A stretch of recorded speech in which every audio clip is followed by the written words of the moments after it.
बिछ गई सियासी विसार, खेला जा रहा है सियासी खेल, जारी है वार पलटवार। शह और मात के खेल में बनाई जा रही है रणनीति। कौन पड़ेगा किस पर भारी, ये कभी भी सिर्फ हस्तक्षेप.com पर अमलेंदु उपाध्याय के साथ। सॉरी, इंटरनेट ने गड़बड़ किया, इसकी वजह से असुविधा हुई। हम लोग बातचीत कर रहे हैं कि मोदी सरकार की जो बदली हुई विदेश नीति है उसके कौन कौन से पहलू हैं जिन पर कि हमें ध्यान देना चाहिए। और मोदी सरकार की जो विदेश नीति है वह पुरानी सरकारों की विदेश नीति से किस मायने में भिन्न है, यह भी विचारणीय प्रश्न है।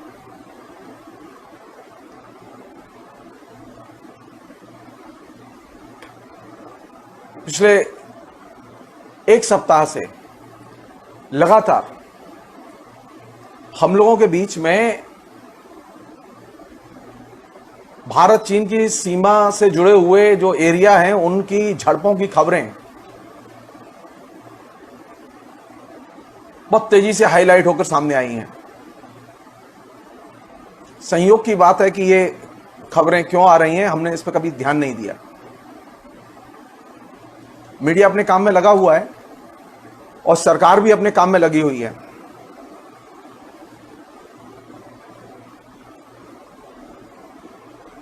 पहली चीज जो भारत चीन की सीमा पर यानी लद्दाख के एरिया में जो हो रहा है उसके बारे में प्राथमिक तौर पर मैं ये कहना चाहता हूं कि हम में से अधिकतर लोग सरकार के अलावा एक्चुअल में क्या हो रहा है इसके बारे में कुछ नहीं जानते। वो जितने मुंह उतनी बातें वो सामने आ रही हैं।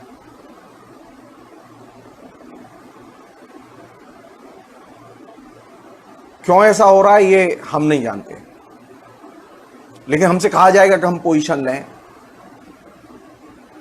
तो हम तो एक ही बात कहेंगे कि भारत की संप्रभुता और भारत की जमीन, इनकी रक्षा सरकार करे और इसके लिए जो भी उचित कूटनीतिक कदम उठाने हो वह उठाए।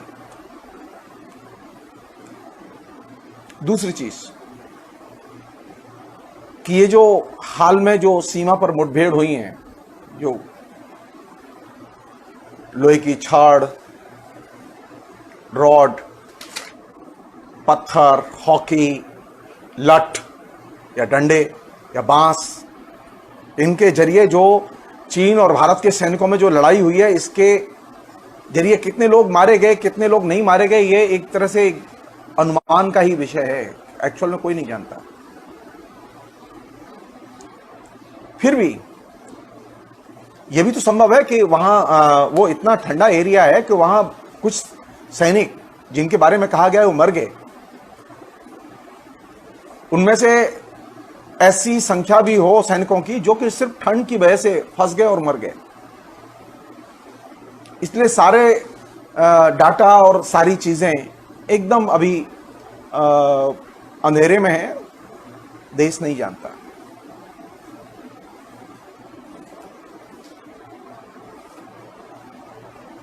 तो मैं इस चीन और भारत के बीच में जो मुठभेड़ हुई है उसको मैं जिसे कहें कि हाथापाई कहूंगा, फिजिकली, क्योंकि वहां हथियारों का प्रयोग नहीं हुआ है, गोला बारूद का प्रयोग नहीं हुआ है।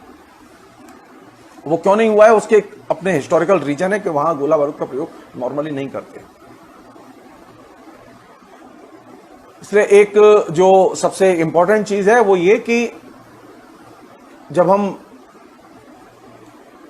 सीमाओं, चाहे चाइना से जुड़ी हुई सीमाओं को, सीमा पर जो हुई घटनाएं हैं, उन घटनाओं को देखते समय भारत की विदेश नीति और विदेश नीति से जुड़े हुए प्रश्नों पर जरूर ध्यान दें। सवाल यह है कि मोदी सरकार जब आई तो मोदी सरकार ने किस तरह की विदेश नीति अडॉप्ट की, और मोदी सरकार जब आई, यानी हम लोग सब जानते हैं, ये लोग जो पढ़े लिखे लोग हैं वो सब जानते हैं कि विदेश नीति का आपकी गृह नीति से गहरा संबंध है। आपके देश में जैसी गृह नीति होगी उसी की संगति में विदेश नीति होगी। ये भी कह सकते हैं जैसी विदेश नीति होगी उसी की संगति में गृह नीति होगी। ये दोनों के बीच में एक डायलेक्टिकल रिलेशन है। इस रिलेशनशिप को हमें भूलना नहीं चाहिए। सरकारें कोई भी आए या जाएं, लेकिन वो इस डायलेक्टिक्स को, यानी गृह नीति और विदेश नीति के बीच की जो डायलेक्टिक्स है, इस डायलेक्टिक्स को वो बनाए रखती हैं। उनके परिप्रेक्ष्य बदल सकते हैं, उनके दृष्टिकोण बदल सकते हैं, लेकिन ये बहुत बड़ी चीज है कि 2014 के बाद, मोदी सरकार के आने के बाद भारतीय विदेश नीति और भारतीय गृह नीति में बुनियादी किस्म के परिवर्तन हुए, जिनको कि एड्रेस किया जाना चाहिए, जिनका मूल्यांकन किया जाना चाहिए। अगर एक स्लोगन में कहें कि मोदी जी के प्रधानमंत्री बनने के बाद विदेश नीति का फेमस नारा था ऑल इज वेल, और इस ऑल इज वेल के नारे के तहत विदेश नीति और गृह नीति दोनों को ही संचालित किया गया। सब कुछ ठीक है, सब कुछ आनंदमय है और सब कुछ अच्छा होगा। ऑल इज वेल की जो पॉलिसी केंद्र सरकार ने अडॉप्ट की, उस पॉलिसी ने बहुत गंभीर परिणाम पैदा किए हैं।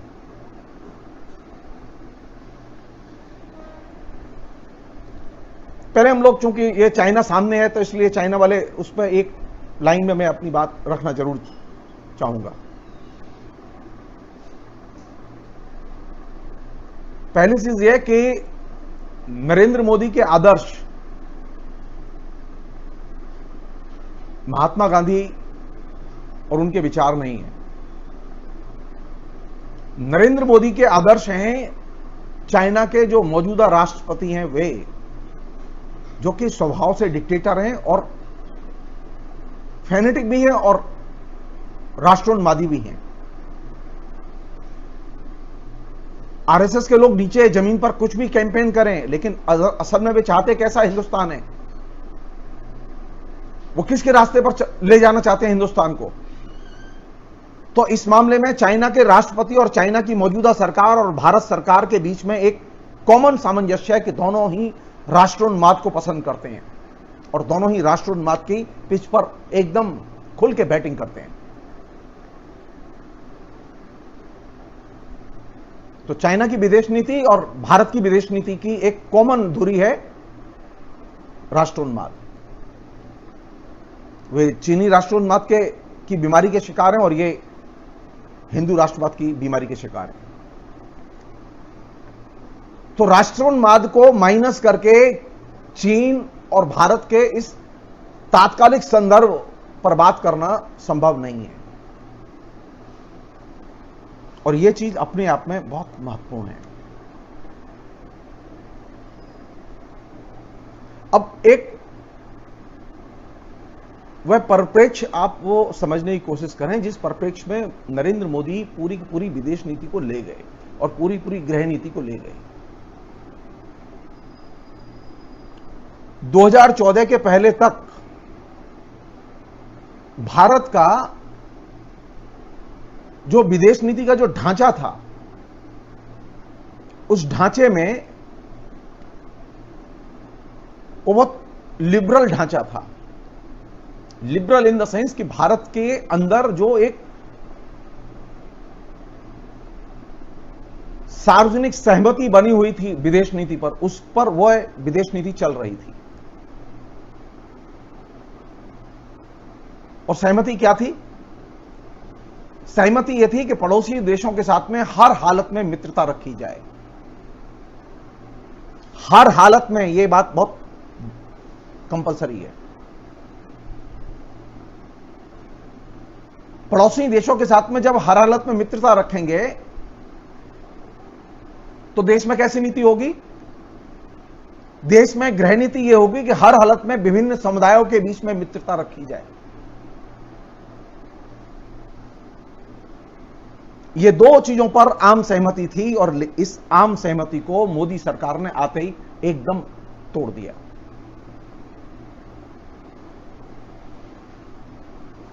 और यह सबसे पहला डिपार्चर था विदेश नीति के क्षेत्र में।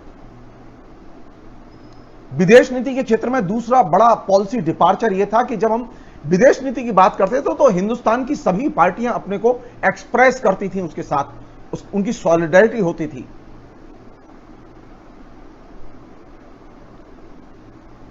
विदेशी मंचों पर भारत सरकार ने कभी यह नहीं सोचा कि हम किसको भेजें किसको न भेजें। भारत में रहने वाला प्रत्येक व्यक्ति अपने को भारत की विदेश नीति का एक हिस्सा मानता था और फील करता था।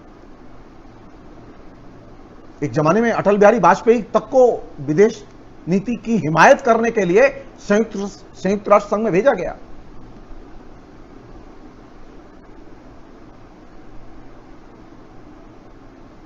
भारत की विदेश नीति में वामपंथियों को भी जगह थी और दक्षिणपंथियों को भी जगह थी।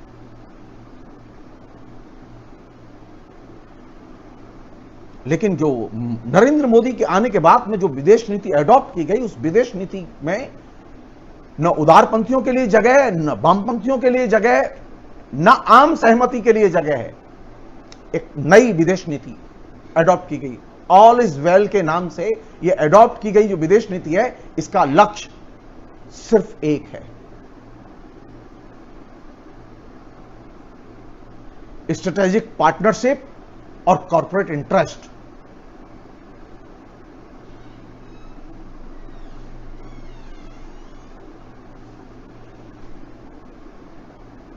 रणनीतिक सहभागिता और कॉर्पोरेट हितों के रक्षा के लक्ष्य को हासिल करने के लिए विदेश नीति के समूचे तंत्र को लगा दिया गया।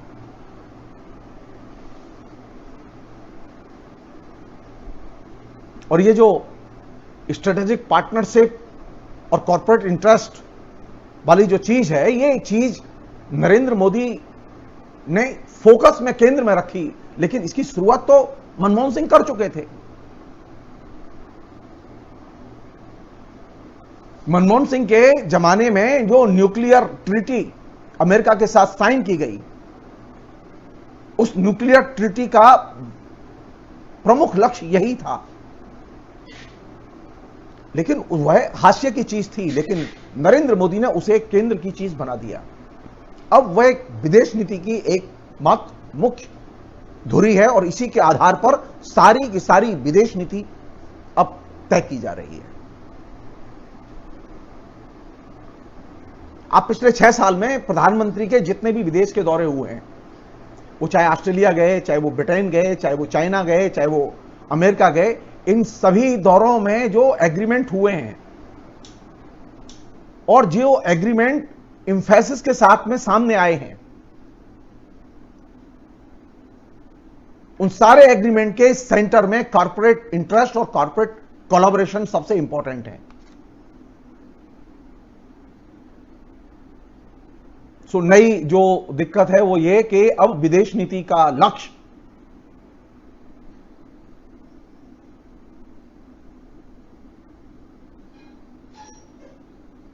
रणनीतिक सहभागिता और कॉर्पोरेट हित साधन, अगर ये इसका लक्ष्य है तो निश्चित तौर पर अब इसके इंप्लीकेशंस बहुत भयानक होंगे। उसका पहला इंप्लीकेशंस क्या हुआ?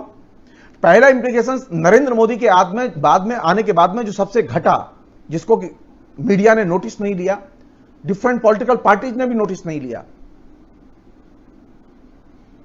भारत पिछले 70 साल से लगातार फिलिस्तीनियों के हितों की हिफाजत करता रहा है अंतर्राष्ट्रीय मंचों पर।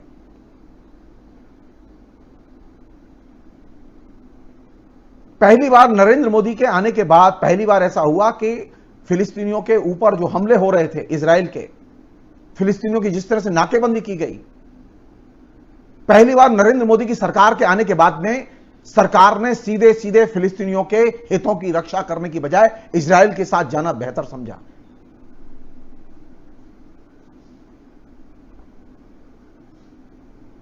भारत की विदेश नीति इस बात पर रही है कि हम दूसरे राष्ट्रों की संप्रभुता की रक्षा करेंगे और दूसरे राष्ट्रों की जो जनता है उसकी भी संप्रभुता की रक्षा करेंगे, उसके साथ खड़े होंगे। इजराइल के साथ मित्रता की जो शुरुआत कांग्रेस के जमाने में हुई, नरेंद्र मोदी के जमाने में वो एक कदम और आगे चली गई। अब इजराइल के साथ मित्रता ही नहीं, रणनीतिक संबंध भी बना लिए गए। ये जो स्ट्रेटेजिक पार्टनरशिप है, ये स्ट्रेटेजिक पार्टनरशिप बहुत इंपॉर्टेंट पार्टनरशिप है।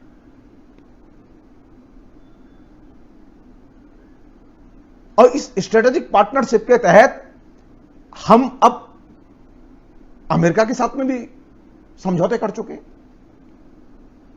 नरेंद्र मोदी के आने के बाद तकरीबन 30 से अधिक देशों के साथ रणनीतिक समझौते हुए हैं। और यह साधारण चीज नहीं है। और ये समझौते किस परिदृश्य में हो रहे हैं?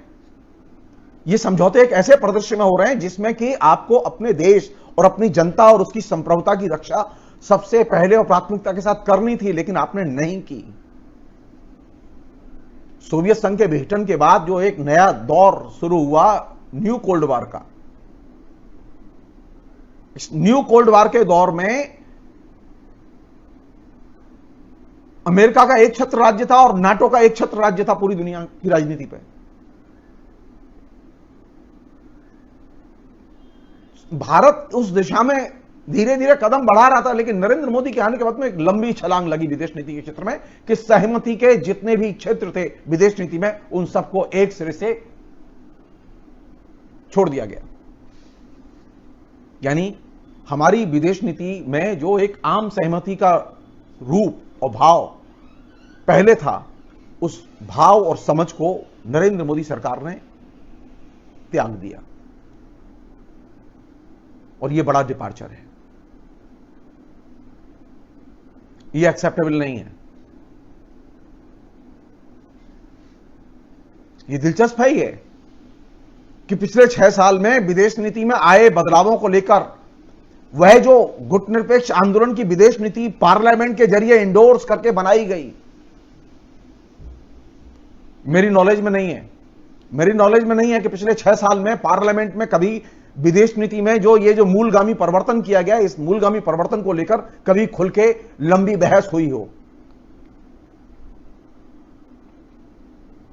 मेरी नॉलेज में नहीं है कि कभी विदेश मंत्रालय की जो संसदीय समिति है उसकी कोई ऐसी रिपोर्ट आई हो जो कि सरकार के बारे में क्रिटिकली बहुत सारी चीजों को देखती हो कि यह डिपार्चर क्यों किया गया। लेकिन डिपार्चर हुआ।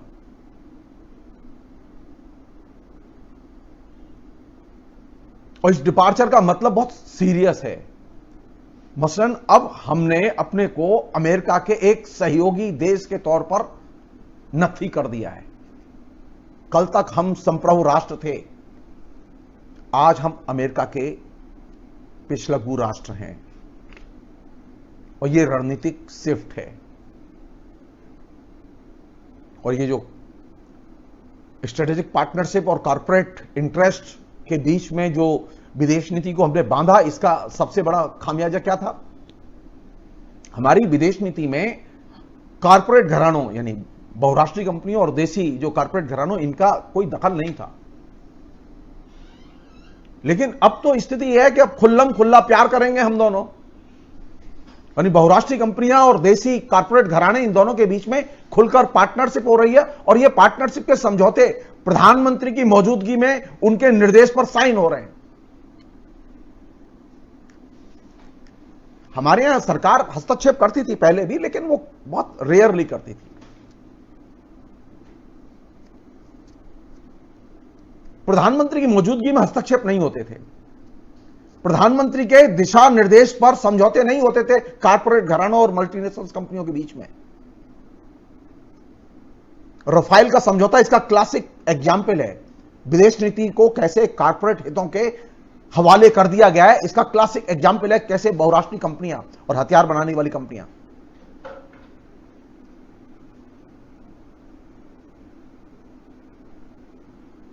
मैं 2 क्षेत्र का जिक्र कर रहा हूं खासतौर पर। एक तो हथियार बनाने वाली कंपनियां और एक दवा कंपनियां जो बहुराष्ट्रीय कंपनियां हैं, उनके हितों के सामने सरकार ने कैसे घुटने टेके। लेकिन कोई डिबेट नहीं, कोई संसद में डिबेट नहीं,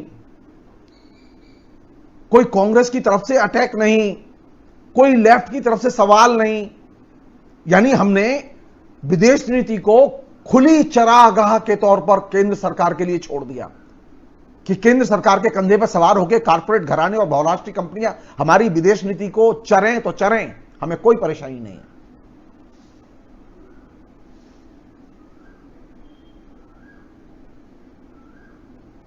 तो जाहिर है कि विदेश नीति का प्रश्न हमारे लिए बहुत इंपॉर्टेंट प्रश्न नहीं रहा।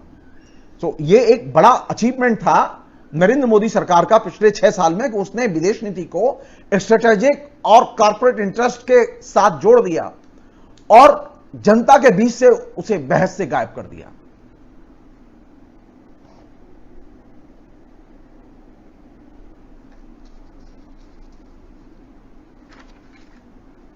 हाँ। और ये जो स्ट्रेटेजिक रिलेशनशिप आई और स्ट्रेटेजिक पार्टनरशिप आई, इस स्ट्रेटेजिक पार्टनरशिप और रिलेशनशिप का जो सबसे जो इंटरेस्टिंग एरिया है, जो कि पहले कभी नहीं था। पहले सरकारें आती थीं, एक से एक धाकड़ प्रधानमंत्री हुए और एक से एक धाकड़ विदेश मंत्री हुए। तो पहला जो डिपार्चर हुआ वो ये कि अब विदेश नीति को सीधे सीधे टेक ओवर कर लिया विदेश मंत्री ने, नहीं, प्रधानमंत्री ने।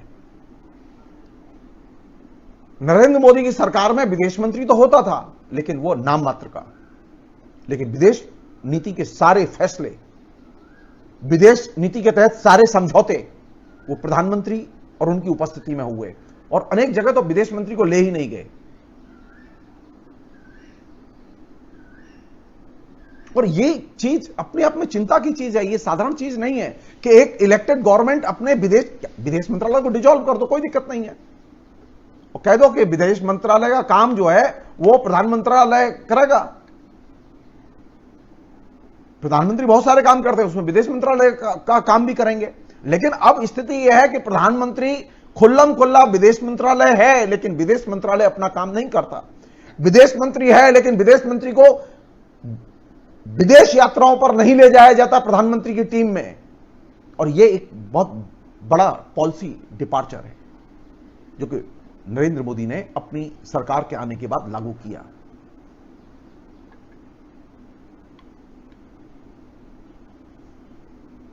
और जो विदेश में समझौते होंगे, कहने के लिए सरकार संसद के प्रति जवाबदेह है, लेकिन सरकार ने कभी भी विदेशों में हुए समझौतों के बारे में डिटेल्स न तो संसद के पटल पर रखे न संसदीय कमेटियों में रखे। और यही वजह है कि राफेल जैसे घोटाले की फाइलें, उसकी नोटिंग, उसके डिटेल्स लगातार दूसरी जगह लीक हुए लेकिन संसद में नहीं आए, संसदीय कमेटी के सामने नहीं आए। साधारण सी चीज है जो कि बहुत बड़ी चीज नहीं है लेकिन है तो इंपॉर्टेंट। प्रधानमंत्री जाते थे, प्रधानमंत्री का विदेशों में स्वागत भी होता था। हम चाहते हैं कि हमारे प्रधानमंत्री का स्वागत हो, हम चाहते हैं कि उनकी इज्जत की जाए, लेकिन ऐसा तो नहीं होता था कि प्रधानमंत्री सार्वजनिक सभाएं करेंगे, सार्वजनिक जलसे करेंगे। अगर सार्वजनिक सभाएं होंगी और सार्वजनिक जलसे होंगे तो इन जलसों का खर्चा कौन देगा?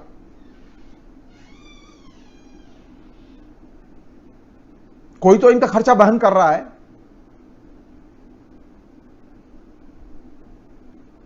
साधारण अमेरिकी नागरिक खर्चा वहन नहीं कर रहे, साधारण ऑस्ट्रेलियन नागरिक खर्चा वहन नहीं। ऑस्ट्रेलिया में जलसा हुआ, अमेरिका में जलसा हुआ, ब्रिटेन में, अनेक देशों में जलसे हुए। लिस्ट गिनाना बेकार है क्योंकि जहां भी वो गए हैं वो जलसे के बिना उन्होंने विदेश नीति को लागू नहीं किया। तो एक नई चीज आई कि अब विदेश नीति के साथ में सार्वजनिक सभाएं होंगी और एक इवेंट होगा और उसकी पूरी प्लानिंग की जाएगी।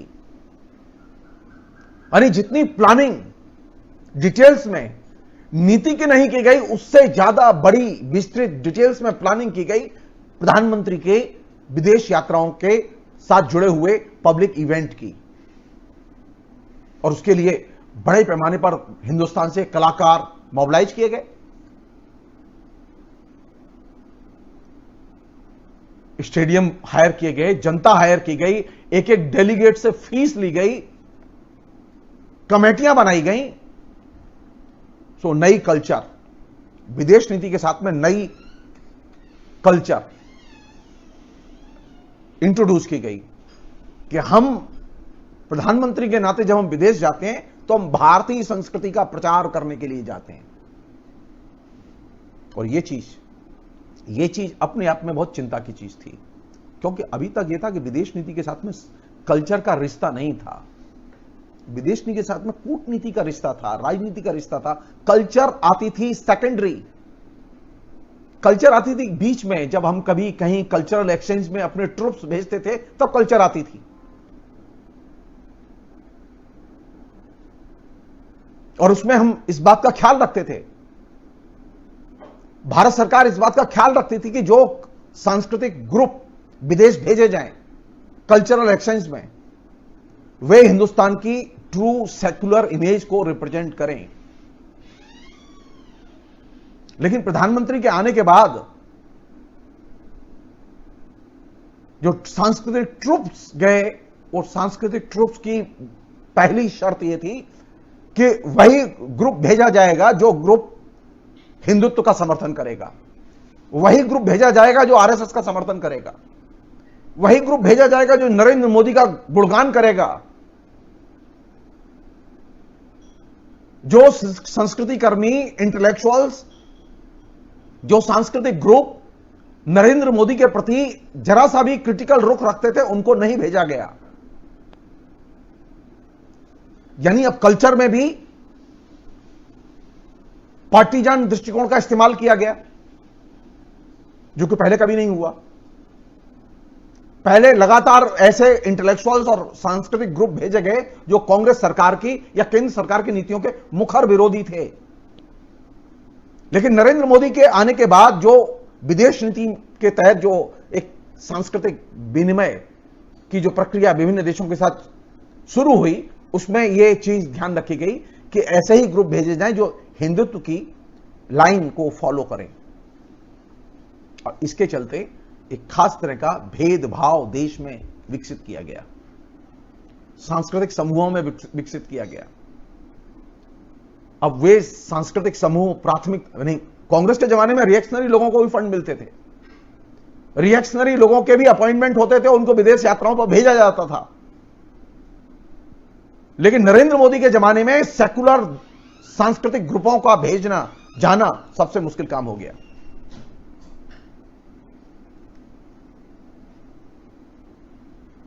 तो नई जो विदेश नीति थी उसके साथ में एक कल्चर आई, और कल्चर भी कैसी आई? डिवीजन की कल्चर, पार्टीजान कल्चर। भारत की विदेश नीति के साथ में जो कल्चर जुड़ी हुई थी, भारत की कल्चर जुड़ी हुई थी, उसमें पार्टीजानशिप नहीं थी, राजनीतिक पक्षधरता नहीं थी उसमें। और यह एक बहुत मेजर शिफ्ट था।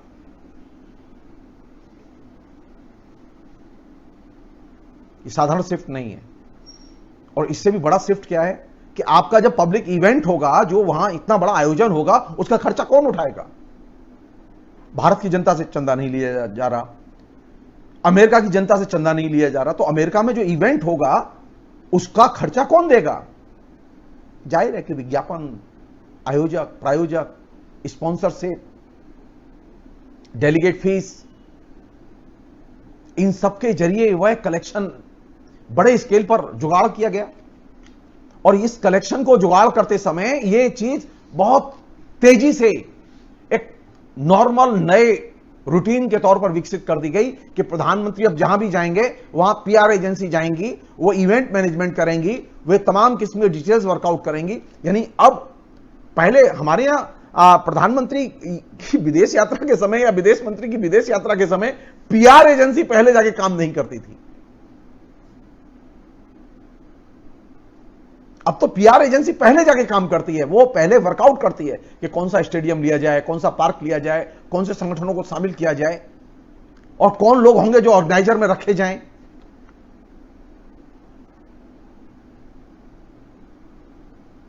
भारत का प्रधानमंत्री भारत के बाहर भारत का प्रतिनिधि होता है।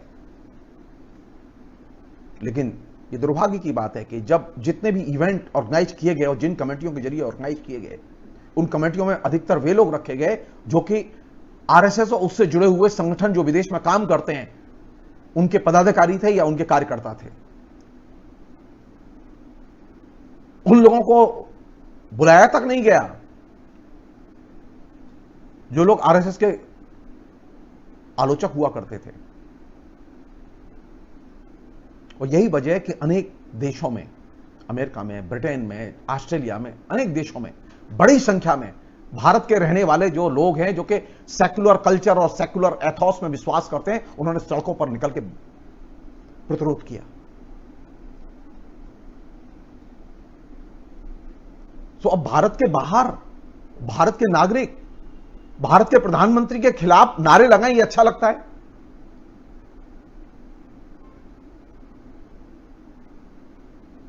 तो नई जो विदेश नीति आई, उस नई विदेश नीति के साथ में जो ये जो शिफ्ट था,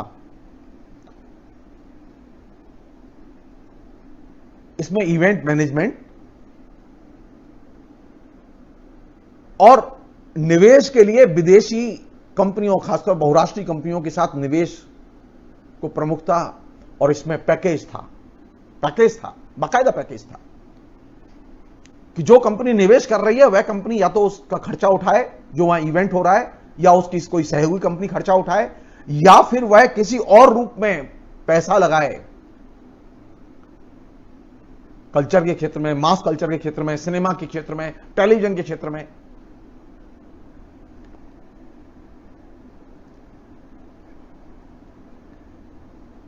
और इसमें दो एलिमेंट साथ साथ चल रहे थे, एक है नेशनलिज्म और एक है उन्माद।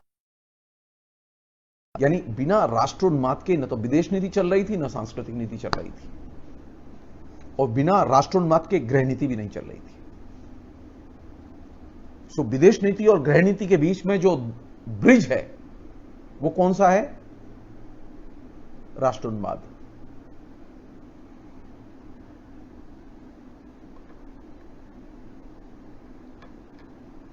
और इसमें जो पब्लिक इवेंट हो रहे थे, उन पब्लिक इवेंट का लक्ष्य क्या था? उन पब्लिक इवेंट के दो लक्ष्य थे। जितने भी पब्लिक इवेंट हुए हैं, वो चाहे अमेरिका के राष्ट्रपति के साथ गुजरात में किया गया पब्लिक इवेंट हो, या अमेरिका के राष्ट्रपति के साथ में गुजरात के बाहर अमेरिका में किया गया पब्लिक इवेंट हो, या ऑस्ट्रेलिया में किया गया पब्लिक इवेंट हो, इस तरह के इवेंट के दो पर्पस थे। पहला पर्पस यह है कि जो विदेश में जो सत्ताधारी लोग हैं उनको एक मैसेज देना कि यहां जो लोग हैं उनके वोटर्स पर भारत के प्रधानमंत्री का अधिकार है, वर्चस्व है, दबाव है, प्रेशर, यानी एक प्रेशर लॉबी के तौर पर भारतीय जनता को जो विदेश में रहती है उसका इस्तेमाल करना, और उसी जनता का भारत की जनता के खिलाफ भी प्रेशर लॉबी के तौर पर इस्तेमाल करना। ये दो उसके पक्ष थे। भारत के लोगों से कहा जा रहा था कि देखो नरेंद्र मोदी कितने महान हैं, अमेरिका की जनता सड़कों पर निकल आई है, लाखों लोग उनका स्वागत कर रहे हैं। अमेरिका में जाके वे ये कहते थे कि ट्रंप देखो, अगर तुम्हें अगला इलेक्शन जीतना है तो ये जनता मेरे साथ है और ये वोटर हैं। तो वहां ट्रंप पर प्रेशर और यहां जनता पर प्रेशर, यानी भारत के बाहर रहने वाले लोग, जिन्हें एक जमाने में राजेंद्र माथुर जो नवभारत टाइम्स के संपादक थे, उन्होंने बड़ा सुंदर नाम दिया था, और वो एक्चुअल में नाम दिया था हरिशंकर परसाई ने, जो आप्रवासी भारतीय थे, उनके लिए नाम दिया था भारत से भागा हुआ भारतीय। भा भा भा, तो ये जो भा भा भा, ये भारत से भागा हुआ जो भारतीय था, वह अब भारत के बाहर जो शासक हैं उनके खिलाफ प्रेशर ग्रुप की तरह इस्तेमाल किया गया, और भारत की जनता के खिलाफ भी ओपिनियन बनाने के लिए प्रेशर ग्रुप की तरह इस्तेमाल किया गया।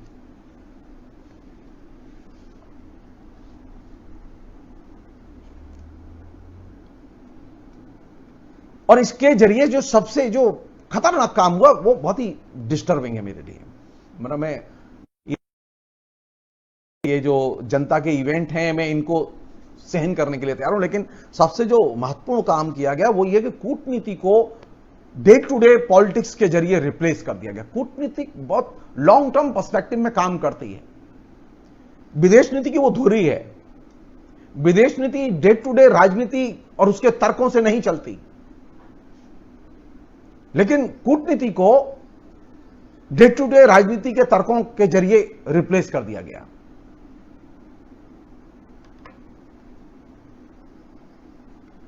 और अब जो मोर्चा है वो मोर्चा क्या है? मोर्चा यह है कि या तो दो राष्ट्रों के बीच में संबंध होंगे या फिर विभिन्न राष्ट्रों के बीच में कूटनीतिक संबंध होंगे, उनके बीच में नीतिगत समझौते होंगे, नीतिगत एकता होगी।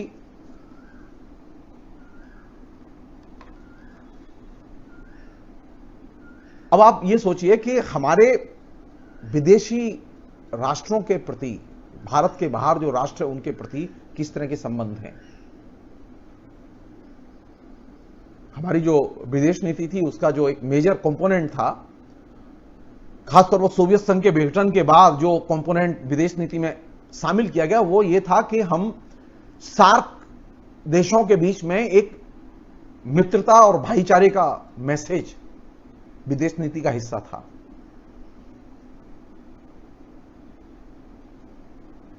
तो नरेंद्र मोदी की सरकार के आने के बाद में पहला बड़ा कदम यह उठाएगा कि सार्क वर्चुअली डिसमेंटल हो गया। और सार्क के डिसमेंटल होने से सबसे अधिक फायदा हुआ अमेरिका को। भारत ने बड़ी कोशिश करके सार्क को सस्टेन करने दिया और सार्क को चलाया। जो भारत और उसके आसपास के पड़ोसी देश थे उनके बीच में जो संबंध थे वो मित्रतापूर्ण संबंध रहे और इनके बीच में बाजार, व्यापार, इन सब के क्षेत्र में एक मुक्त नीतिगत संबंध बने और मुक्त बाजार की नीति लागू की जाए, इसको विकसित किया था। भारत और उसके आसपास के पड़ोसी देशों के बीच में अगर मित्रतापूर्ण संबंध होंगे तो इन संबंधों से इस इलाके में शांति होगी, खुशहाली आएगी और इससे अमेरिका को नुकसान होगा। अमेरिका नहीं चाहता था कि सार्क देशों का संगठन काम करे।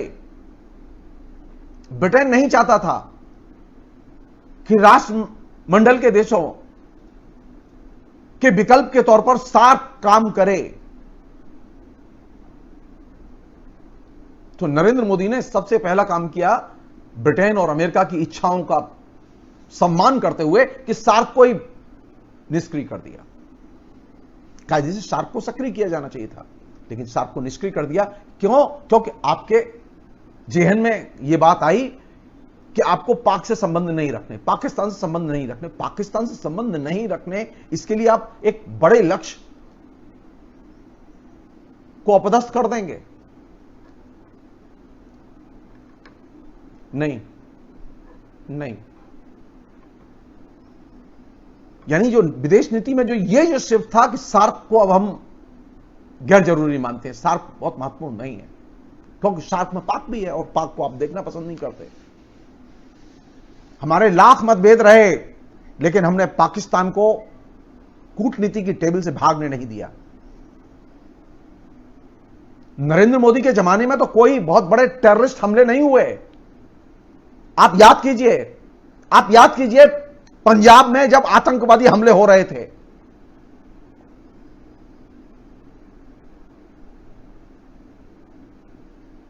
और पंजाब के आतंकवादी कनाडा और पाकिस्तान में शरण लिए हुए थे, वहां से संचालित हो रहे थे वे, तब भी हमने पाकिस्तान से नेगोशिएशंस बंद नहीं किए, पाकिस्तान को टेबल से भागने नहीं दिया। राजनीति वह होती है जो टेबल पर लाती है और टेबल पर एंगेज करती है, इसे कहते हैं कूटनीति। सड़क छाप राजनीति वह होती है जो कि टेबल की जरूरत नहीं होती, वहां बंदूक की जरूरत होती है। नरेंद्र मोदी का पॉलिसी का डिपार्चर यह है कि उन्होंने कूटनीति को रिप्लेस कर दिया कि जो सड़क छाप पॉलिटिक्स है उसके जरिए।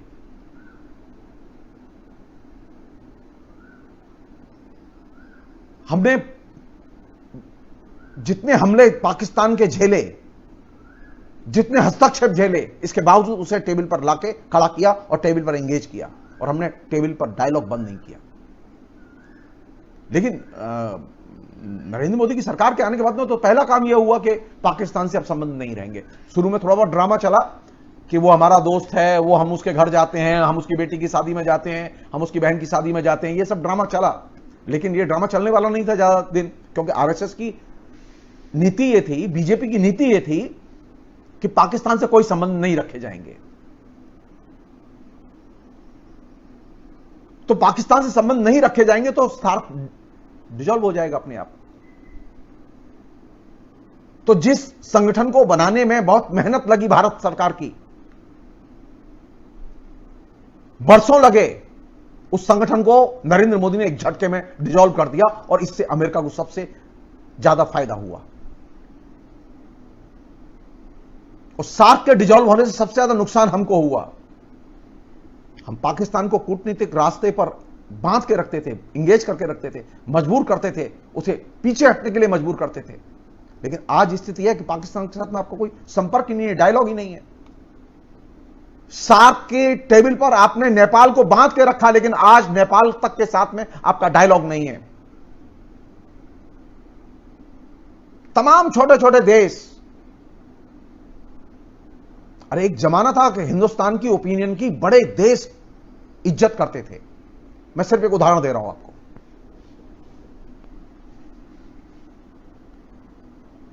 जब 2007-8 की जो मंदी आई, जिसने कि अमेरिका को एकदम धराशायी कर दिया,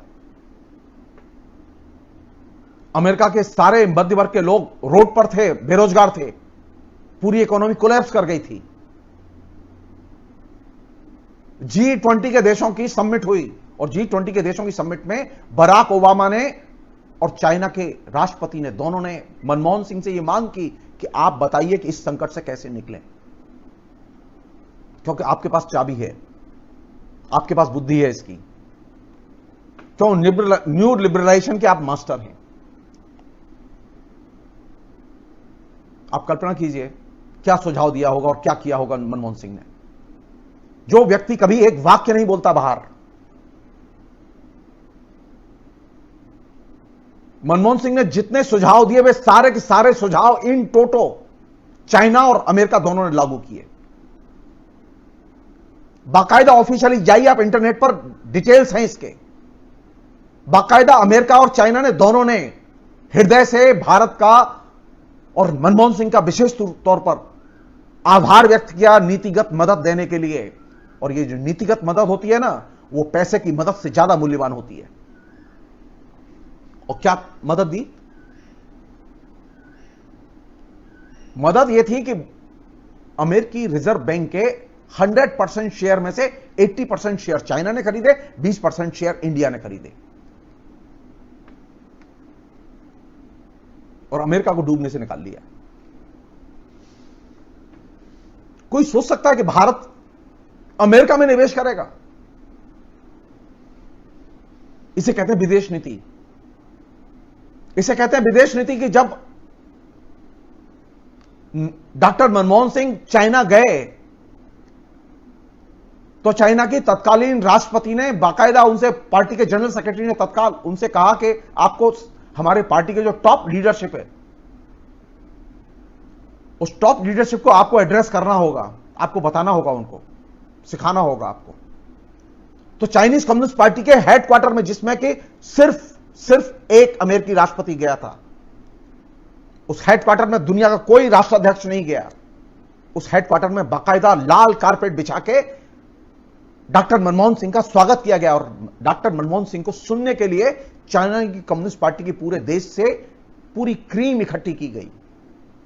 हजारों डेलीगेट्स बुलाए गए और यह सुनने के लिए बुलाए गए कि जानो के न्यू लिबरलाइजेशन का मतलब क्या है और संकट से कैसे निकलें।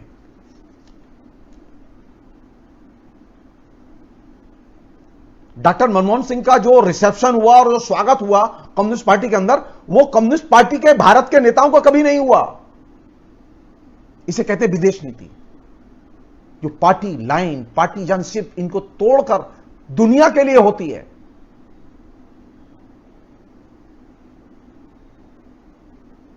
और हमारे यहां अभी स्थिति क्या है? जो चीज पिछले 40, 45, 50 साल में नहीं हुई, वो चीज 15-16 जून को घट गई। पिछले 45 साल से चाइना और भारत के बीच में कोई मारपीट नहीं हुई।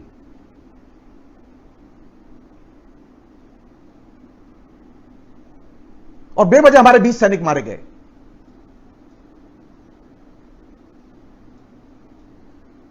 यह हमारे लिए बहुत शर्म की बात है। कूटनीति वह होती है जो लोगों की जानो माल की रक्षा करती है, कूटनीति वह नहीं होती जो लोगों के जानो माल से खेलती है, नुकसान करती है। मेरा हंच है, मैं नहीं जानता कि सच क्या है, लेकिन मेरा हंच है कि इस घटना का, क्योंकि दोनों ही नेशनलिस्ट हैं और दोनों के अंदर जो है ना वो बीमारी है, एक ही बीमारी है, राष्ट्रोन्माद की। भारत की पहले जो सरकार थी वो कम से कम राष्ट्रोन्माद का इस्तेमाल नहीं करती थी विदेश नीति में, लेकिन अब जो सरकार है उसके लिए तो राष्ट्रोन्माद सबसे महत्वपूर्ण औजार है। और राष्ट्रोन्माद की क्यों जरूरत पड़ती है आपको विदेश नीति में बार बार? अपनी ताकत का प्रदर्शन करके जनता के बीच में, अपने देश की जनता के बीच में अपनी इमेज सुधारने के लिए।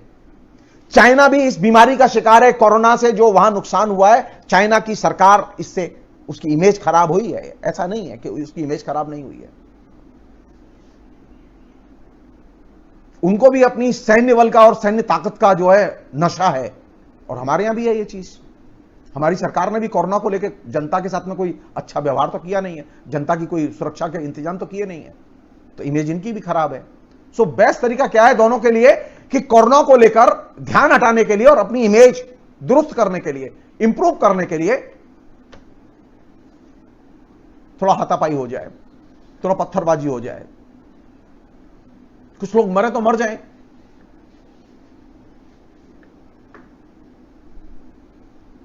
और अब देखिएगा आप, आज मैंने 2 फोटो देखे संयोग से। बिहार का एक कैप्टन, एक बड़ा ऑफिसर मोर्चे पर मारा गया है कल 2 दिन पहले, उसका फोटो भी जारी हुआ है। मैं आपके मंच से, भारत सरकार से और नरेंद्र मोदी और भाजपा से खासतौर पर यह एश्योरेंस चाहूंगा, कुछ बिहार के ऑफिसर्स का बिहार के आने वाले विधानसभा चुनाव में राष्ट्रोन्माद की राजनीति के लिए दुरुपयोग न किया जाए, वो आश्वासन देंगे।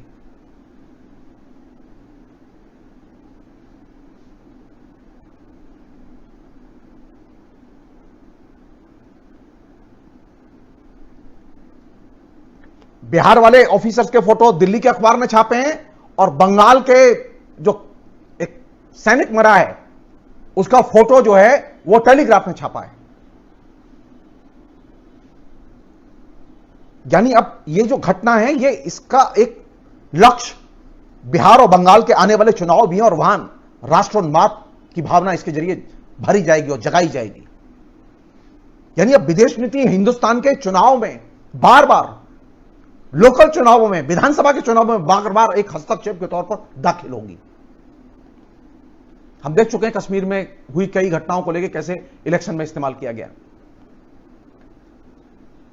तो अब स्थिति बहुत बदतर है कि हमने इस स्थिति की तो कभी कल्पना ही नहीं की थी, कि डिटेल्स इतने माइन्यूटली वर्कआउट किए जाएंगे कि कौन मरेगा यह भी तय कर दिया गया,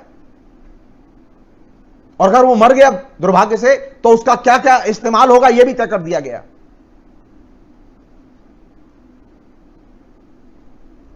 जो 20 लोग मरे हैं उन 20 लोगों की तस्वीरें भारत सरकार जारी करे, और जो लोग सैनिक घायल हुए हैं उनकी भी तस्वीरें जारी करे। ये सेलेक्टिवली तस्वीरों का आना और लीक होना, यह बहुत खतरनाक है। और भारत सरकार यह इंश्योर करे कि कोई भी पार्टी, एक चाइना के साथ में जो ये गुत्थम गुत्था हुई है और ये हाथापाई हुई है जिसमें के लोग मारे गए हैं, इनका आने वाले लोकसभा विधानसभा के चुनावों में इस्तेमाल नहीं करेगी। ये भारत सरकार हिदायत दे, ये बीजेपी को हिदायत दे, कांग्रेस को हिदायत दे, बाकी लोगों को हिदायत दे।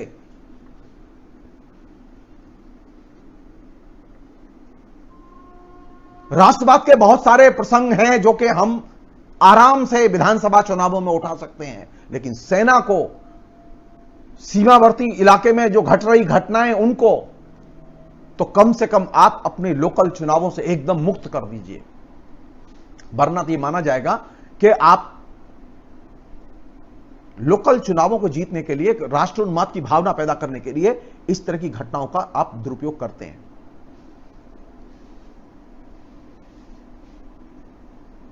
एक अन्य पहलू है जिसे मैं शेयर करके और ये चीज मैं रोकूंगा मैं।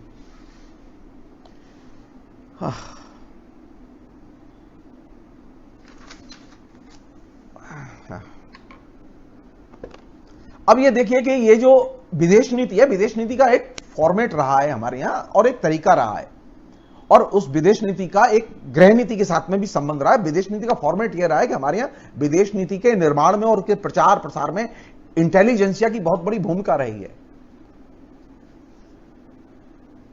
और हमने बहुत ही प्राउडली इस चीज को कम्युनिकेट किया है। हिंदुस्तान की विदेश नीति के कोर सेंटर के तौर पर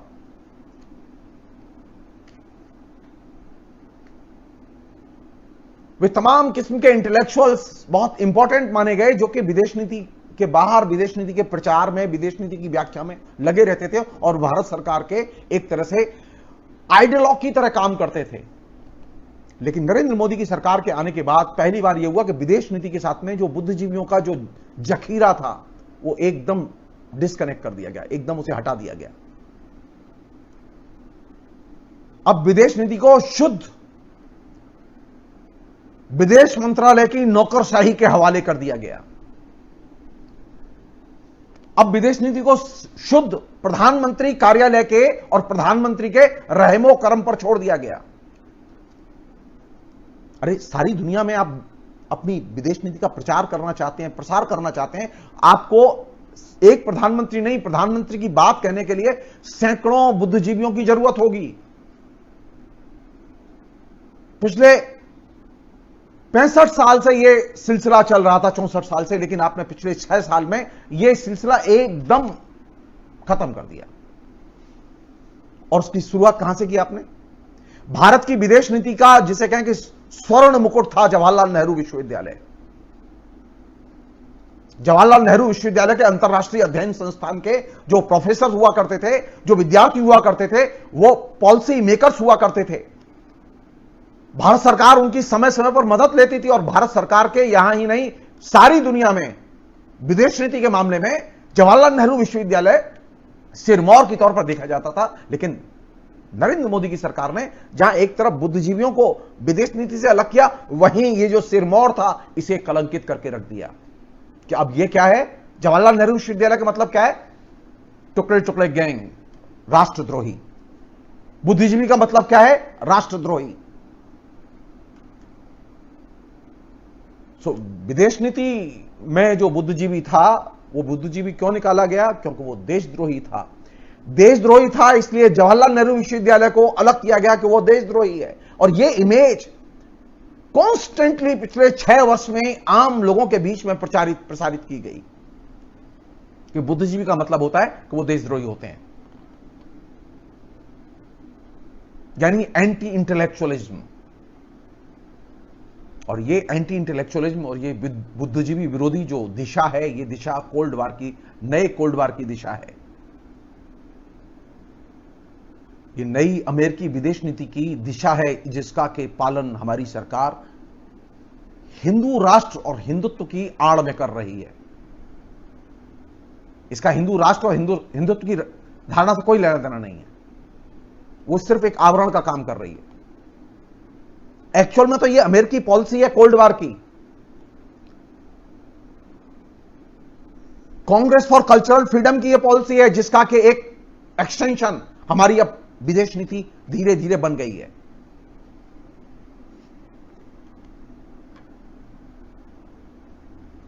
तो नई चुनौती कहां से आ रही है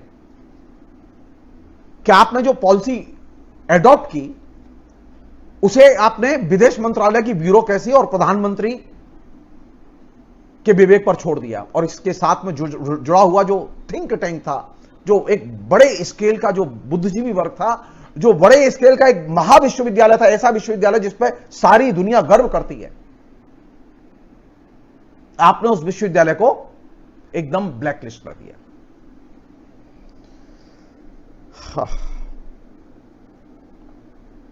तो अब एक नई चीज घट रही है। वो नई चीज क्या है? जैसे कि अभी 2 दिन पहले घटी, चीन के साथ क्या हुआ? ये चीन के साथ हुआ युद्धहीन युद्ध। युद्ध नहीं था, लेकिन युद्ध हो गया। सर्जिकल स्ट्राइक युद्ध नहीं है, लेकिन भारत की जनता के दिमाग में उतार दिया गया कि यह युद्ध था। सर्जिकल स्ट्राइक एक युद्ध था। यानी जो नई जो चीज कैंपेन के तौर पर हमारे जहन में उतारी गई वह है युद्धहीन युद्ध। आप युद्ध तो नहीं कर रहे, लेकिन लोगों के जहन में बार बार यह चीज उतारी जा रही है कि लगातार सीमा से हमले हो रहे हैं और हम इसका प्रतिरोध कर रहे हैं, और प्रतिरोध ही नहीं कर रहे, हम युद्ध कर रहे हैं। और हमेशा संख्या हमारी दुश्मन की जब हम मारते हैं डबल होती है, कम नहीं होती। क्योंकि युद्धहीन युद्ध होना और सिर्फ प्रचार ही करना है तो फिर तरीके से होना चाहिए।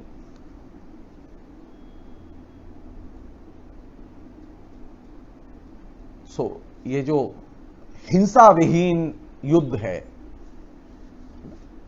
इस हिंसा विहीन युद्ध में सबसे ज्यादा कौन सी चीज होगी? हिंसा विहीन युद्ध को युद्ध बनाने के लिए सबसे ज्यादा वैचारिक हिंसा होगी, आइडियोलॉजिकल वायलेंस। कंटिन्यूअसली पिछले 6 साल में आइडियोलॉजिकल वायलेंस कंटिन्यूअसली मीडिया के जरिए, तमाम सरकारी गैर सरकारी प्लेटफॉर्म के जरिए पूरे देश में लॉन्च किया गया है।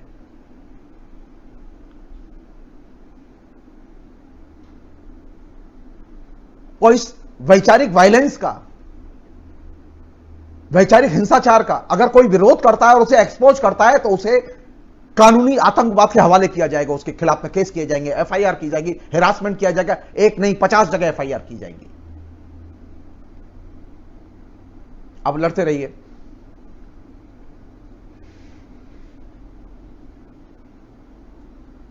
और ये जो हिंसा विहीन युद्ध, युद्ध विहीन युद्ध जो है, इसकी पॉलिटिक्स का एक हिस्सा जहां वैचारिक हिंसा की तरफ जाता है, वहीं एक हिस्सा इसका वो कानूनी टेररिज्म की तरफ जाता है।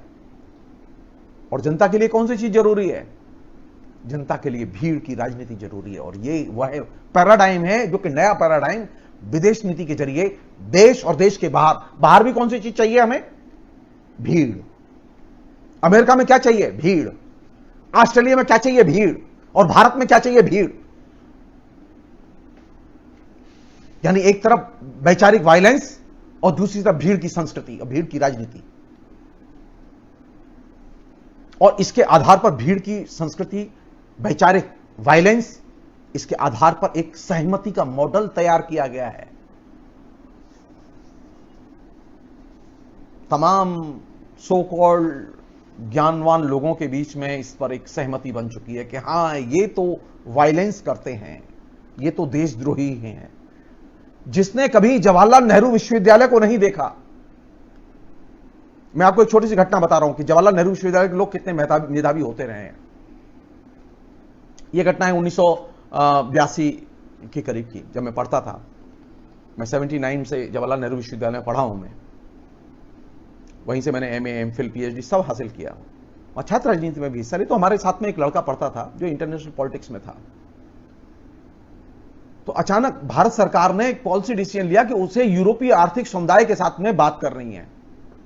तो उसमें एक डेलीगेशन जाना था। उस डेलीगेशन में विदेश मंत्रालय के लोग तो थे ही, लेकिन भारत सरकार को पता चला कि एक लड़का है, यंग लड़का, जो कि विदेश नीति के मामले और खासतौर पर यूरोपीय आर्थिक समुदाय के देशों के बारे में सबसे बेहतर ढंग से जानता है। तो भारत सरकार ने निर्णय लिया कि उस लड़के को उस डेलीगेशन में पिकअप किया जाए। वो लड़का पीएचडी करता था। उसका लड़की का नाम था सुब्रतो। अब उसकी चिट्ठी आई तो डीन के पास गई। उन दिनों dean most probably KP Mishra हुआ करते थे और वे कांग्रेस के मुंह लगे हुए थे। उनको यह चीज हजम नहीं हुई कि वो प्रोफेसर हैं, वो डीन हैं, उनको डेलीगेशन में नहीं बुलाया जा रहा है, लेकिन एक यंग लड़के को बुलाया जा रहा है। तो उन्होंने अपने कुछ तिकड़म लगाई। खैर, उनकी तिकड़म काम नहीं आई और विदेश मंत्रालय ने उस लड़के को पिकअप किया, डेलीगेशन के लिए पिकअप किया। और किस डेलीगेशन के लिए? यूरोपीय आर्थिक समुदाय के लिए जो पॉलिसीगत निर्णय होना था, उस डेलीगेशन के एक महत्वपूर्ण व्यक्ति के तौर पर पिकअप किया। क्योंकि उस लड़के की नॉलेज यूरोपीय देशों के बारे में बहुत शार्प और बहुत डिटेल्स में थी।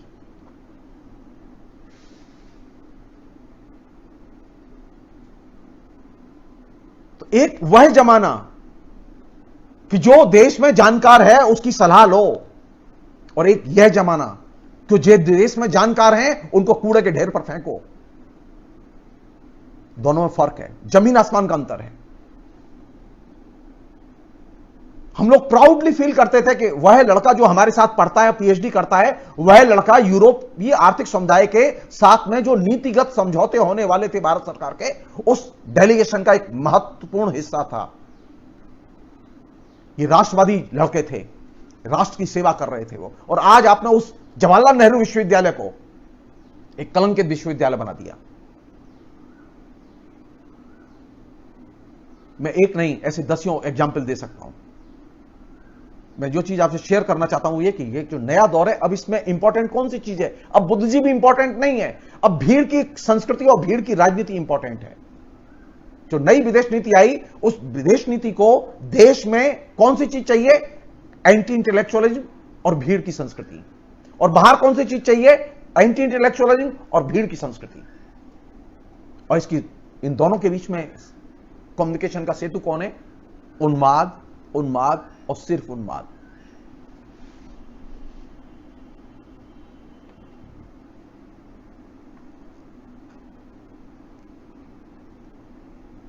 अब एक और चीज क्रिएट कर दी गई है।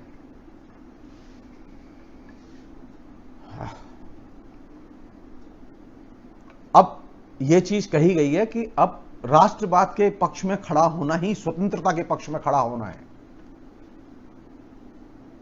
और ये जो राष्ट्रवाद के पक्ष में खड़ा होना है और इसी को स्वतंत्रता घोषित कर दिया गया है, इसलिए अब राष्ट्रवाद के विपक्ष में जो होते हैं वे सब स्वतंत्रता के खिलाफ होते हैं और इसलिए वे देशद्रोही होते हैं।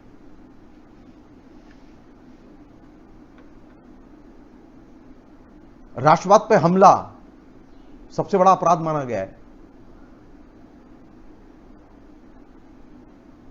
अभिव्यक्ति की आजादी पे हमले को अपराध नहीं मानते, बल्कि उसको तो वे एक तरह से महिमा मंडित करते हैं जो अभिव्यक्ति की आजादी पर हमले कर रहे हैं।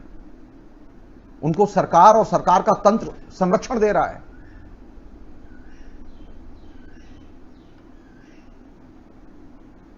तो नई चुनौती क्या है? नई चुनौती यह है कि अब राष्ट्रवाद को ही फ्रीडम के नाम से व्याख्यायित किया जा रहा है, जबकि राष्ट्रवाद फ्रीडम नहीं है। वो चाहे हिंदू राष्ट्रवाद हो या कोई भी नाम दें आप उसे। राष्ट्रवाद का मतलब फ्रीडम का हनन, वो चाहे जो भी राष्ट्रवाद की वकालत करे।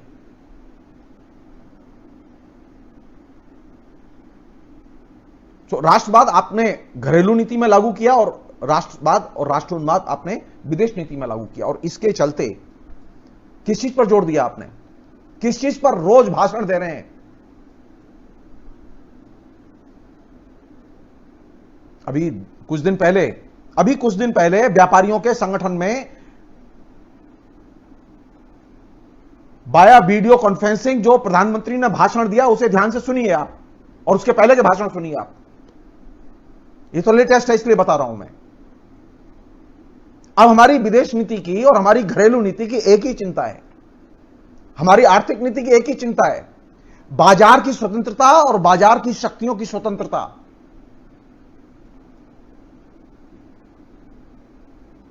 और उन्हीं के फ्रेमवर्क में संभावनाओं की तलाश। और इसके लिए कौन सी चीज जरूरी है? वैचारिक संकीर्णतावाद हर स्तर पर, चाहे वो विदेश नीति हो, चाहे वो गृह नीति हो, चाहे वो कल्चरल नीति हो, हर स्तर पर वैचारिक संकीर्णतावाद को प्रश्रय दिया जा रहा है और बढ़ावा दिया जा रहा है। उन लोगों को मदद दी जा रही है जो वैचारिक संकीर्णतावाद के पक्ष में खड़े होते हैं। और वैचारिक संकीर्णतावाद के बहाने लोगों पर तरह तरह के हमले हो रहे हैं।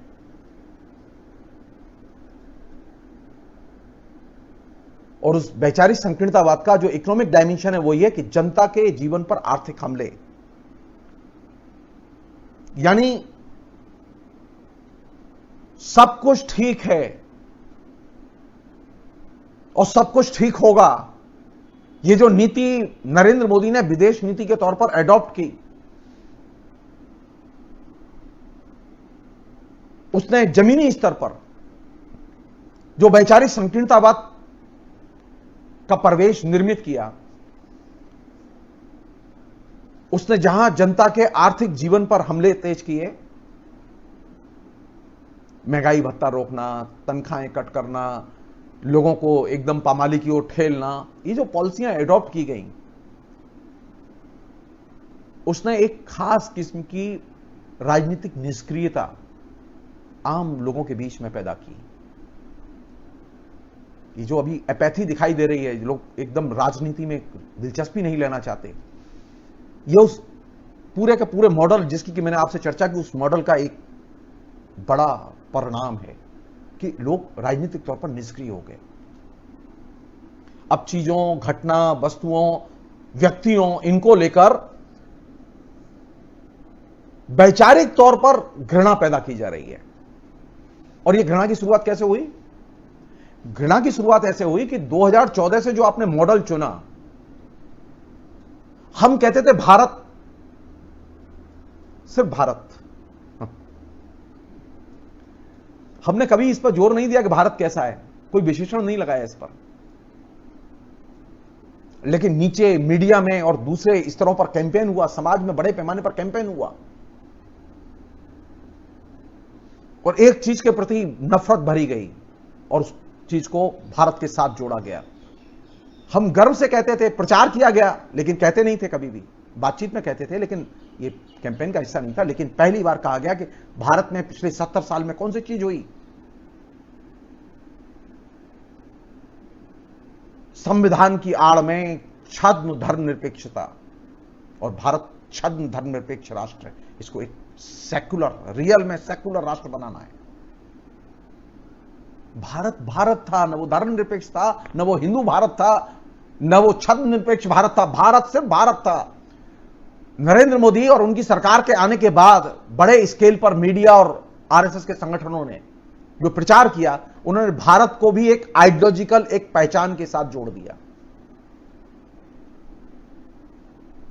देश की कोई आइडियोलॉजिकल पहचान नहीं होती, देश देश होता है। वो किसी एक विचारधारा का प्रतिनिधित्व नहीं करता। और ये जो देश के साथ में जब आपने एक आइडियोलॉजी जोड़ दी और देश की इमेज बनाई उसके जरिए, तो अब उसके कॉस्ट तो देनी होगी देश को। देश दे रहा है। अब हर चीज विचारधारात्मक दृष्टि से देखी जाने लगी। मैं कौन हूं? मैं वामपंथी। तुम कौन हो? तुम गांधीवादी। वो कौन है? वो सोशलिस्ट। इनकी नहीं मानी जाएगी। जब आप हर व्यक्ति, घटना, हर पहलू को आप वैचारिक दृष्टि से ही देखेंगे, विचारधारा की दृष्टि से ही देखेंगे, तो आप सहमति बना ही नहीं पाएंगे।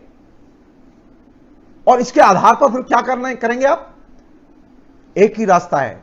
अगर तुम्हें अपनी चीज हल करनी है, अगर अपनी बात मनवानी है, तो एक ही रास्ता है, हिंदुत्व की शरण में जाओ, हिंदू राष्ट्रवाद की मानो। सो आइडियोलॉजिकली जब आपने राष्ट्र को निर्मित किया, आइडियोलॉजिकली आपने जब लोगों को निर्मित किया, तो आपने फिर हिंदू राष्ट्र के वर्चस्व का रास्ता प्रशस्त किया।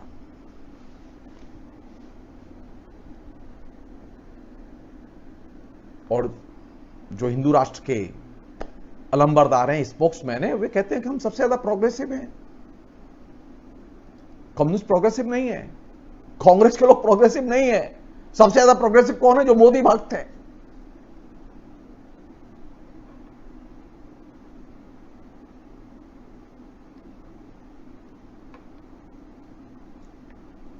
और इन जनरल जो ही आपने कोई बात छेड़ी, मतलब आपने कोरोना के प्रश्न पर कोई बात छेड़ी कि सरकार ये नहीं कर रही, तो तत्काल वो क्या कहेंगे? वो तत्काल ये कहते हैं कि देखिए, पॉलिटिक्स मत कीजिए इसमें। आप कोई भी प्रश्न खड़ा कीजिए, आप संस्कृति का, राजनीति का, अर्थनीति का कोई भी सवाल खड़ा कीजिए, तत्काल कहा जाता है कि आप पॉलिटिक्स कर रहे हैं। तो अगर आप सामान्य जीवन में जीना चाहते हैं, तो राजनीति की राजनीति करें, नो पॉलिटिक्स। और ये जो राजनीति के फ्रेमवर्क में सारी चीजों को लाके खड़ा करना, यही तो कोल्ड वॉर की पॉलिटिक्स और अमेरिकी पॉलिटिक्स की ब्यूटी है, जिसको कि बहुत ही कौशल के साथ में नरेंद्र मोदी ने आम जनता के जीवन का हिस्सा बना दिया। आम जनता कभी भी अमेरिकी विदेश नीति और अमेरिका की ये जो शीत युद्ध की राजनीति है उसका हिस्सा नहीं थी, लेकिन आज सारी हिंदुस्तान की जनता के जेहन में अफीम की डोज की तरह यह चीज उतार दी गई है कि सरकार की नीति की जो लोग आलोचना कर रहे हैं वो पॉलिटिक्स कर रहे हैं। सरकार की नीति की आलोचना नहीं की जानी चाहिए। भारत में रहना है तो पॉलिटिक्स करना बंद करो। कमाल है। एक और चीज है, और आखिरी चीज, ये बातें बहुत हैं लेकिन फिलहाल इतना ही रखेंगे हम लोग।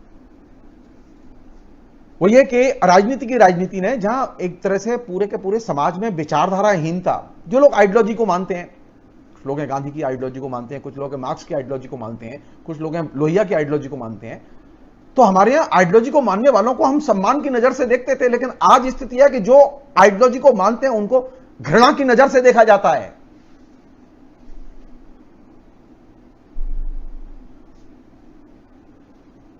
और इसका सबसे जो बड़ा आउटकम है इस दृष्टिकोण का वो ये कि आम आदमी एकदम असहाय है।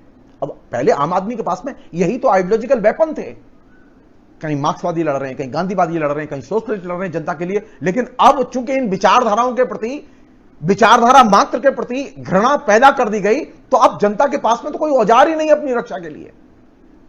और यही वजह कि जनता आज असहाय महसूस करती है और बार बार यही पूछती है,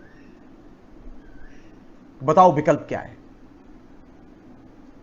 और यही सबसे बड़ी अमेरिकी पॉलिसी की जीत है कि उसने पूरे देश को विचारधाराहीन देश में कन्वर्ट कर दिया और नरेंद्र मोदी ने औजार की तरह उस नीति के काम किया। पहले हमारी सरकारों के ऊपर दबाव थे, लेकिन सरकारें रेजिस्ट करती थीं। नेहरू के ऊपर दबाव थे, इंदिरा गांधी के ऊपर दबाव थे, इंद्र कुमार गुजराल के ऊपर दबाव थे, लेकिन सरकारें नीचे तक अमेरिकी नीतियों को नहीं आने देती थी। लेकिन इस सरकार की विदेश नीति की ब्यूटी है कि अमेरिका का जो फ्लो है, आइडियोलॉजिकल फ्लो, अमेरिका के दृष्टिकोण का जो आइडियोलॉजिकल फ्लो है, उस फ्लो को सबसे पहले आत्मसात किया राष्ट्रीय स्वयंसेवक संघ के लोगों ने, और फिर उसे लिक्विड ढंग से एकदम तरल पदार्थ की तरह आम जनता के जीवन में एकदम उतार दिया।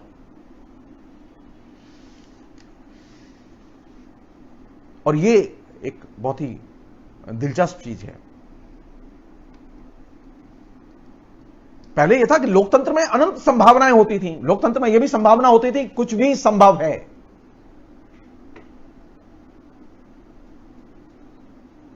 लेकिन अब पिछले 6 वर्ष में जो चीज पैदा हुई है, लोकतंत्र का मतलब है सीमित संभावनाएं। पहले असीमित संभावनाएं थी, लेकिन अब सिर्फ सीमित संभावनाएं हैं। और वे कौन सी संभावनाएं? संभावनाएं वही हैं जिन्हें सरकार बताएगी। आप टस से मस नहीं हो सकते। और ये जो सीमित संभावनाएं, ये गृह नीति से लेकर विदेश नीति तक फैली हुई हैं। ये जो कॉन्सेप्ट है, पहले लोकतंत्र में अनंत संभावनाएं थी। क्या संभावना थी? मैं एक एग्जांपल दे रहा हूं। क्यूबा के ऊपर सोवियत संघ के विघटन के बाद और सोवियत संघ के समाजवादी शासन के कोलैप्स करने के बाद में क्यूबा के अंदर भयानक खाद्य संकट पैदा हुआ। तो फिडेल कास्ट्रो ने भारत की कम्युनिस्ट पार्टी मार्क्सवादी के नेताओं को कांटेक्ट किया कि हमारी मदद करो, सरकार से कुछ कहो। उन्होंने भारत सरकार से कांटेक्ट किया, तो भारत सरकार राजी हुई और 20,000 टन खाद्य सामग्री बाकायदा लेकर कम्युनिस्ट पार्टी के लोग, भारत सरकार की सामग्री कम्युनिस्ट पार्टी के लोग लेकर क्यूबा गए। यह थी विदेश नीति। वही कम्युनिस्ट पार्टी के लोग हिंदुस्तान में कांग्रेस के खिलाफ में हर जगह लड़ाई लड़ रहे थे। इसे कहते हैं लोकतंत्र में अनंत संभावनाएं होती हैं, और विदेश नीति में भी अनंत संभावनाएं होती हैं। लेकिन आज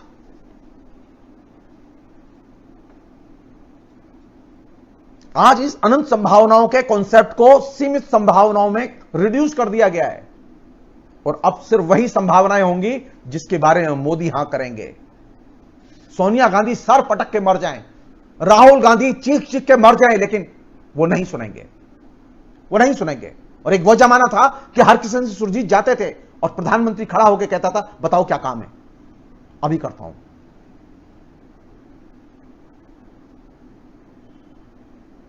और आज की डेट में सोनिया गांधी लेटर्स पर लेटर्स लिख रही हैं, लेकिन कोई रेस्पॉन्स नहीं है।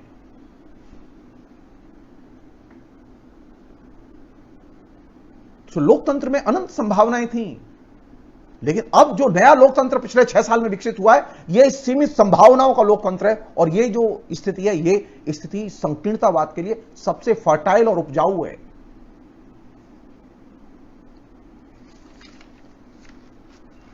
हाँ,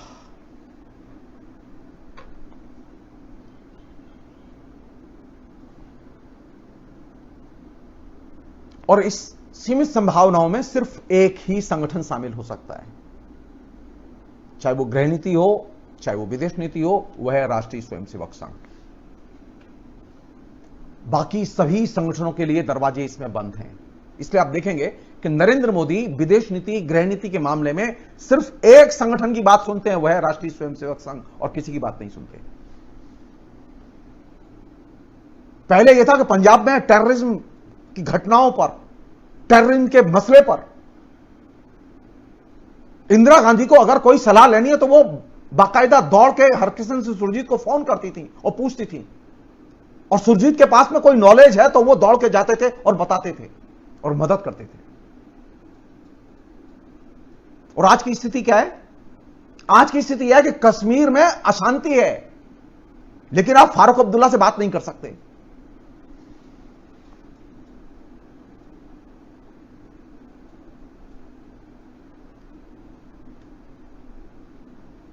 कौन आपकी मदद करेगा? आप जानते हैं लद्दाख में कैसे, आप कारगिल में कैसे लड़ाई लड़ी आपने? आपको मालूम है? सेना फंस गई थी कारगिल युद्ध में। सेना को नहीं मालूम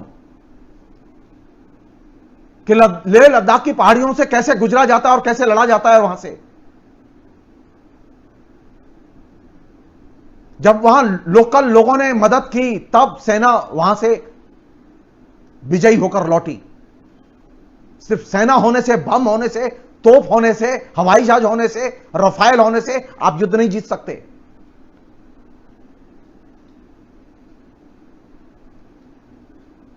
और मेरी बात पे जिन लोगों को अविश्वास हो वो जाएं, कारगिल जाएं, लेह जाएं और पता करें कि कारगिल युद्ध के बाद में सैकड़ों भारतीय सैनिकों ने लेह लद्दाख की लड़कियों से शादियां की और अपने घर बसाए, क्योंकि उनकी जान बचाई थी वहां लोगों ने।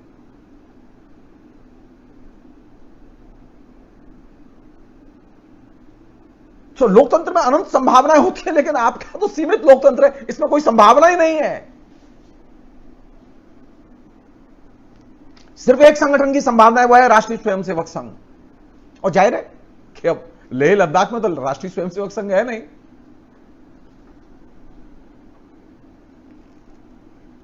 कश्मीर में राष्ट्रीय स्वयंसेवक संघ 0, तो कैसे करोगे? हैं?